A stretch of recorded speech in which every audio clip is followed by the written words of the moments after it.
Hey everyone, it's Sean, and welcome to Invest with Fire. Today, I want to talk about the government's planning a global coordinated attack on Bitcoin. And the information for this video came from this Reddit post posted by this user named The Centralized Law. He basically summarizes the government's plan to basically regulate cryptocurrencies. And now I'm not going to go over every single thing in this Reddit post. You definitely check out this Reddit post. I'm going to leave a link to it in the description down below. I just want to give you a summary from this post and also give you my key takeaways.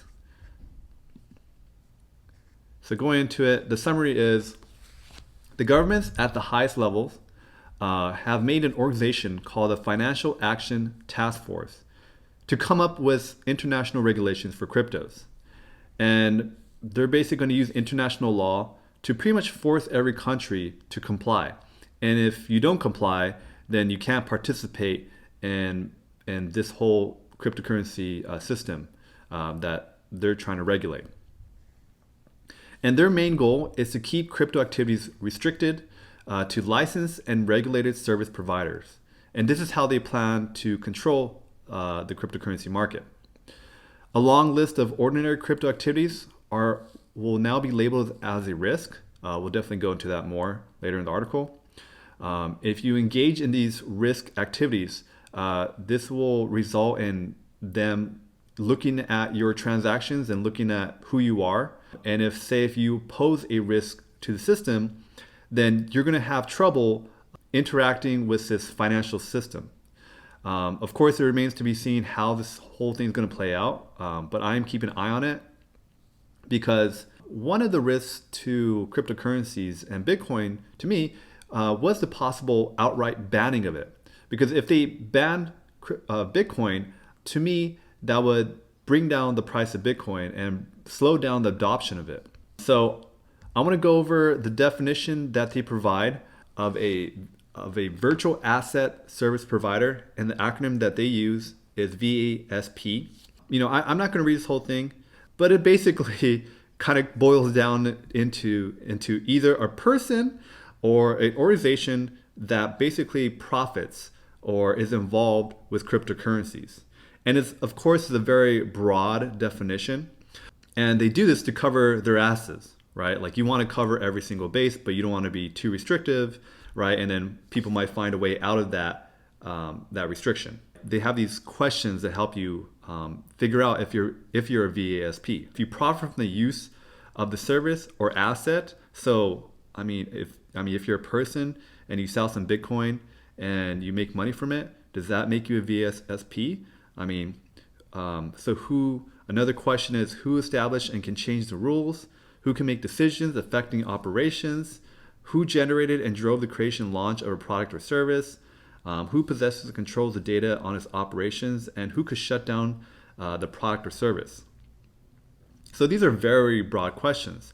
Is Coinbase and something like a Uniswap, are they similar? And should they have the same rules apply to them?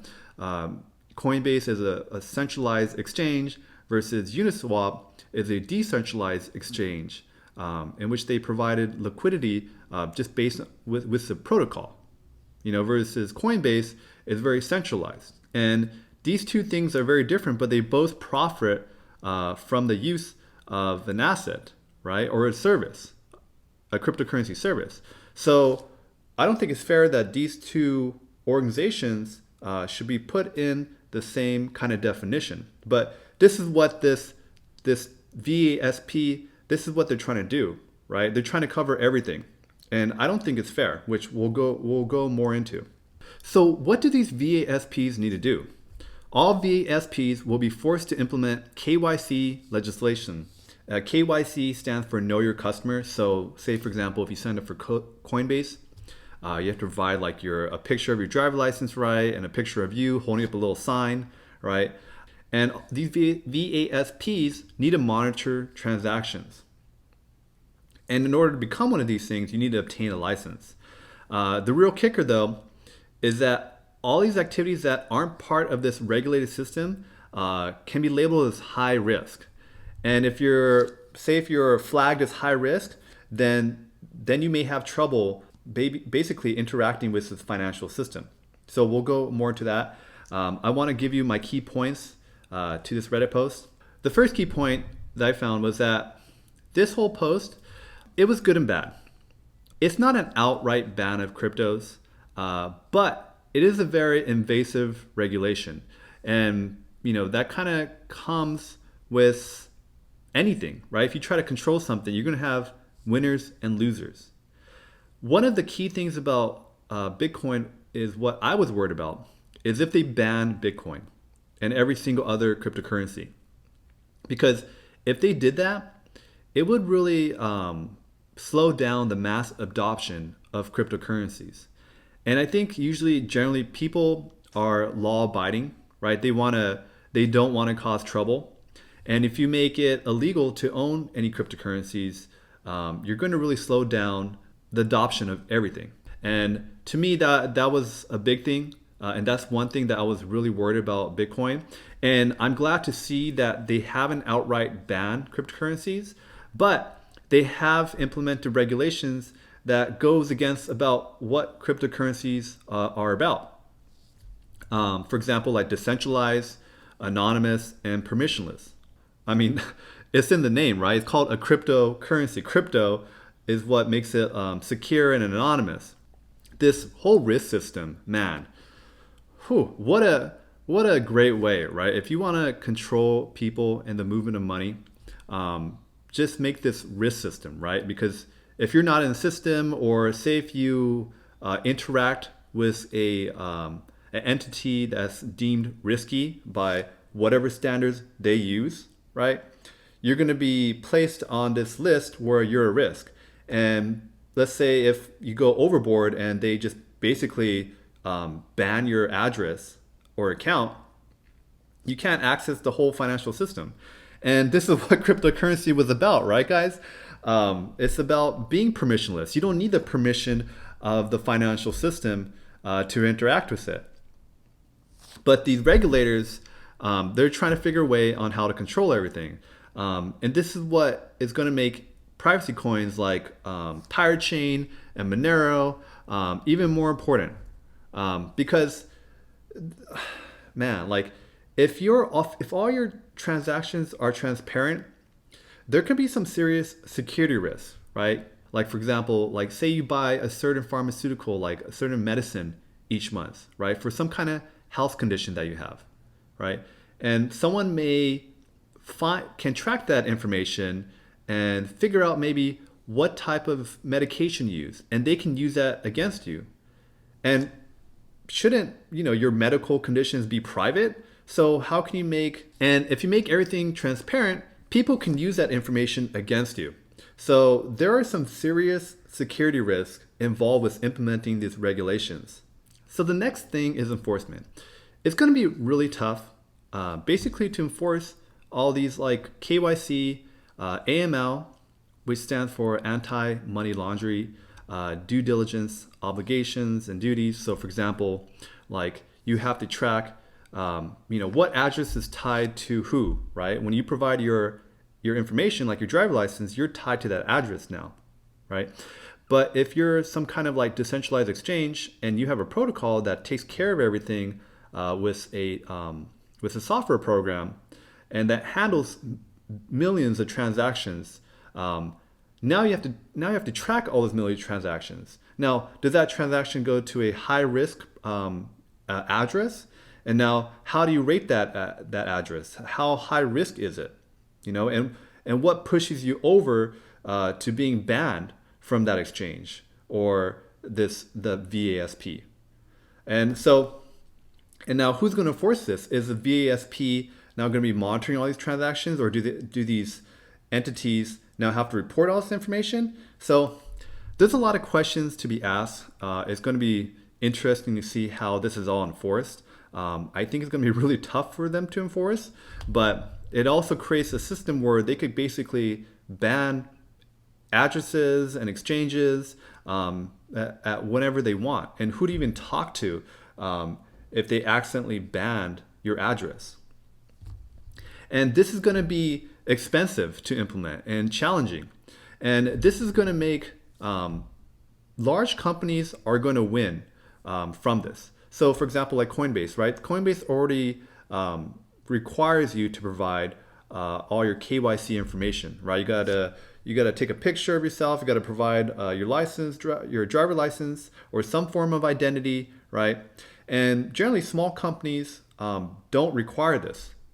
So if you're a small company, you may not have the system or the people or the manpower to basically track all this information, right?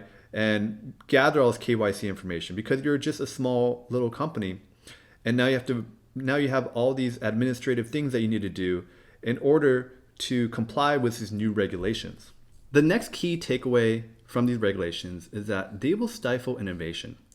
So for example, Uniswap, they're a decentralized exchange, and they have a trading volume about a few $1 billion per day, and they have fee revenues for about $1 billion per year.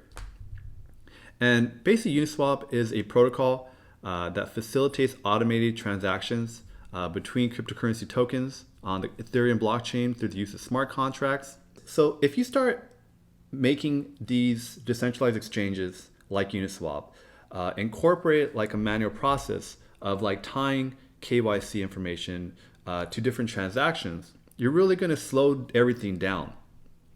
And Uniswap is based on openness. Like for example, you could provide liquidity to the exchange. You could provide trading pairs to exchange.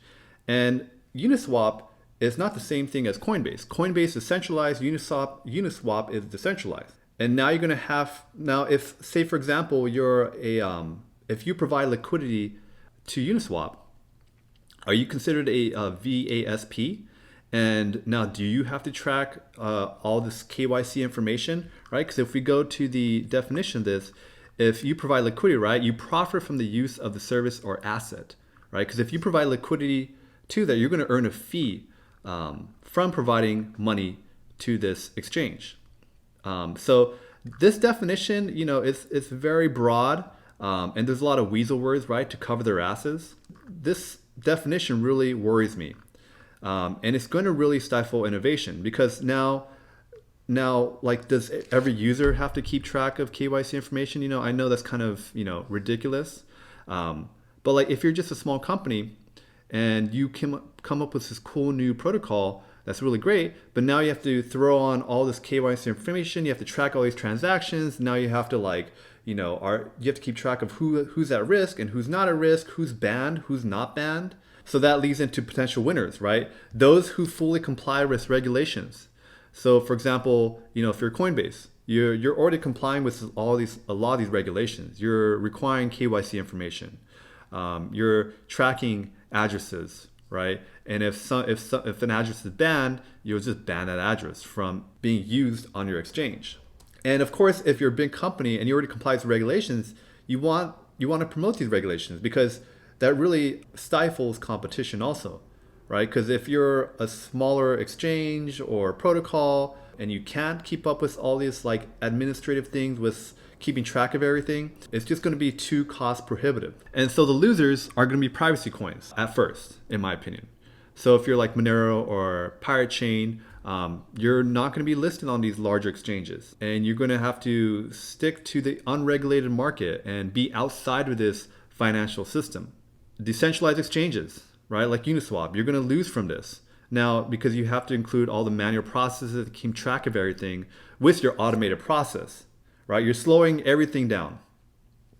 Decentralized finance, they're going to be losers too because they're under this broad term of a VSAP. So overall, these cryptocurrency regulations are okay, but they really go against what cryptocurrency is about: decentralized, permissionless, anonymous, and it kind of just ruins the whole thing. However, it does lead to mass adoption, right? If you're going to have this $10 trillion market cap Bitcoin or $100 trillion market cap Bitcoin, you really need mass adoption for this. And in order for exchanges or even for the common person to get more involved with cryptocurrencies, they need to see more regulations in the market. In the short term, this is not going to be good for privacy coins. In the long term, however, This makes me really think that privacy coins are going to be really important, because if we're in this transparent system where all your transactions can be seen and watched, there's going to be a lot of security risks involved with this. I don't think everyone wants all the transactions to be transparent and just open on the market. And generally, we're all not doing malicious activities, but privacy is a key basic right to being a human. This makes privacy coins even more important, and this makes me even a big believer in them, because this is the only way we can have privacy in the future. A lot of our information is already out there already, and now you want all of our financial transactions to be transparent. So that's it, everyone. I just want to give you a summary of this good Reddit post by the Essentials Law, and I all recommend you to check it out. And I hope you all have a great day. Take care. Bye.